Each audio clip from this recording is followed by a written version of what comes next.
अस्सलाम वालेकुम दोस्तों, अल-अकीद इंटरप्राइज़ हमेशा की तरह ज़रूरियात ज़िंदगी की नई नई चीज़ें आपको मुतारफ़ करवाता रहता है। आज हम आपको एक जिम बैग जो है मुतारफ़ करवा रहे हैं। एक्सरसाइज करना और जिम करना सेहत के लिए बहुत ज़्यादा ज़रूरी होता है। तो उसके लिए जब हम जिम जाते हैं, अपना टावल, ट्रैक सूट वगैरह और चीज़ें जो होती हैं वो कैरी करने के लिए हमें एक इतने छोटे से बैग की ज़रूरत होती है जो हमारी चीज़ों को कैरी कर सकें।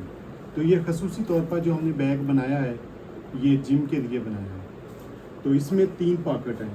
एक बड़ी पॉकेट है ये वाली, जिसमें आप अपनी छोटी मोटी चीज़ें रख सकते हैं। एक जो मेन पॉकेट है एक्स्ट्रा लार्ज, इसमें आप अपना ट्रैक सूट वगैरह, ये बड़ी पॉकेट है, ट्रैक सूट वगैरह जो है इसमें आप रख सकते हैं।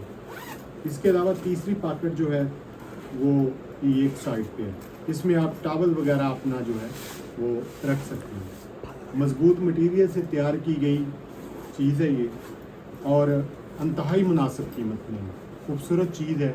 अगर आप इसे लेना चाहते हैं तो हमारे दिए गए व्हाट्सएप नंबर पर आप रब्ता करें। ये प्रोडक्ट जो है हम आपको ऑनलाइन बाई हैंड जिस तरह आपको मुनासिब लगे आपको दे सकते हैं। बहुत ही मुनासिब कीमत है। तो अगर आप लेना चाहते हैं तो हमारे दिए गए व्हाट्सएप नंबर पर फौरी रब्ता करें।